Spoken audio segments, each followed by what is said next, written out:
Hello, my name is Andrew, and this is my Unit 2 video essay. So today I'll be learning how to factor these and solve them. So for this first question, we have to find whether there's a common factor, and there's not a common factor. So the next thing we look for is the number of terms. 1, 2, 3, so there's 3 terms. And after that, we realize that it is a trinomial. So since the coefficient of x squared is that 1, we have to find the 2 integers that adds to basically one of those, which is negative 1, and also one that multiplies to negative 30. Okay, so with those 2 numbers, they are 5. And also negative 6. As we have negative 5 and 6, negative 30, and negative 6 plus 5 equals negative 1. Okay, so now that we have those 2 ones, we plug them in with that x value. So we therefore have, just like factoring, x. So because they're both negative, that means one of them is a positive, which is the 5. So that 5 as the plus, so we have x plus 5, and then also x minus 1. And that is what question 1 should look like, as you have x plus 5 and x minus 1, because those are your 2 integers you look for. Here we go for question 2, as we have 6x squared plus 11x plus 4. So we just want to repeat our steps as we are just factoring here. We are looking for common factors. There's none here, as you can see. And we count the terms, as we have 1, 2, 3. We can now see it's a trinomial. And now we have to look for the coefficient for x squared, which is 6. So this is a complex trinomial. So for this one, we have to factor by decomposition. So we have to find the 2 integers that adds to 11. So that means adds, so that's the sum of 11, and p is product, so multiplication, and product of 24.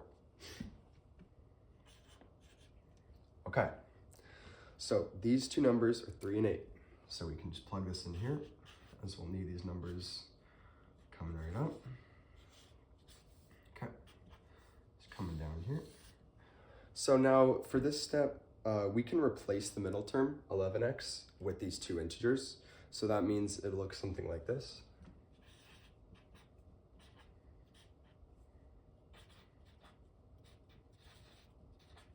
So just replacing this. So this, just highlight that was 11x, and it's not anymore.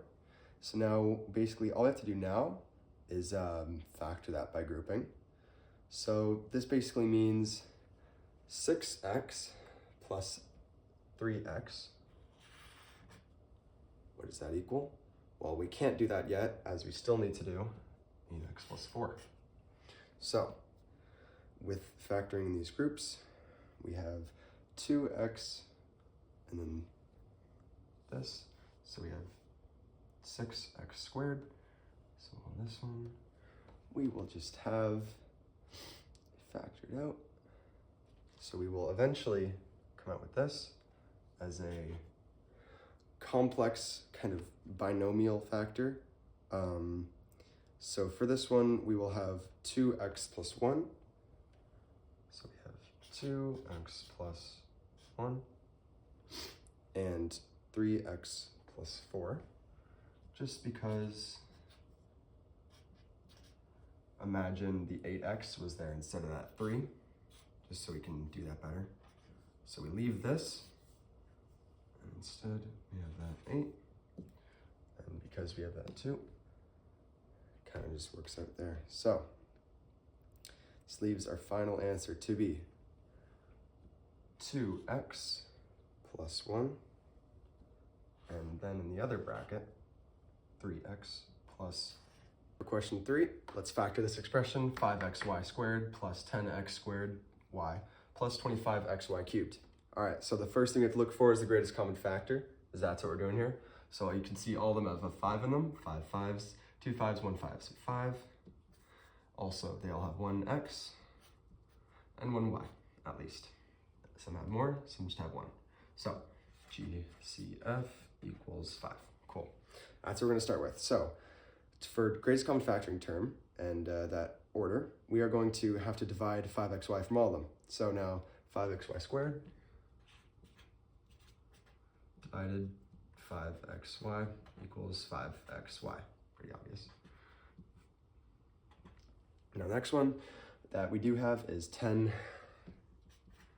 squared y divided 5xy. Sorry. And that'll give us 2x. Those are our terms for now.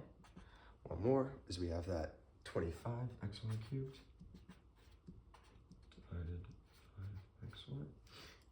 And that will leave us with 5y squared. Cool. So those are our terms. We can now plug those in. With the fully factored form, it's 5xy with that 5y in the brackets. 5y squared plus 2x plus, and just adding on that y, but that fully factored form. But it's good practice to write those terms in standard order. So here's the final answer. 5xy with 5y squared plus 2x, and then just adding that y on top. So that's your first question, 4x squared minus 12x plus 9. First check there's a common factor, and there is none. So there are 3 terms, as we can see, just like the last ones. So this is a trinomial, and since the coefficient of x squared is 4, that just means that this is a complex trinomial, which means it can be factored by decomposition. So this is just that coefficient. But given that the first term is 4x squared and the last term is 9, which means both are perfect squares, I'm suspicious whether this is a perfect square trinomial. So do a quick check. We're gonna do the square root of 4x squared.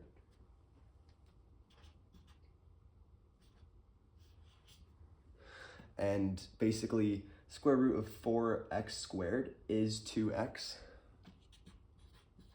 So we do have that. And square root of 9 is obviously 3.